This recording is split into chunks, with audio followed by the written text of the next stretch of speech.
Hello friends, today we are going to look into the basic concept of Java programming language, variables and data types. As we know, Java is one of the most popular programming language used everywhere from mobile application, games or enterprise applications.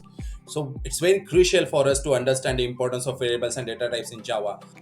So what are variables in Java? Consider a variable is a container which holds the data, or maybe a box which has a label, and inside the box there is some information. It could be of different kind. Let's have a look at this example. Here, int is used to declare a variable of type integer. Age is equal to 20. Similarly, name is equal to John is a variable of type string, and string is nothing but the sequence of characters here. There are two types of data types in Java, primitive data types and non-primitive data types.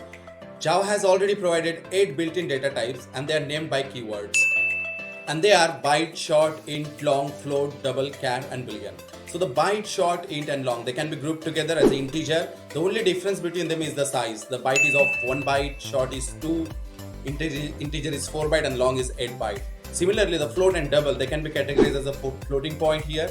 And again, the difference is the size. The float is 4 byte and the double is 8 byte. The character is 2 byte and can be used to store the character, and the sequence of character is nothing but a string, as I told earlier.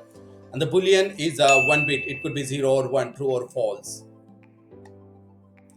The non-primitive data type are used to store the reference of the object, and they are classes, interfaces, arrays, and enum.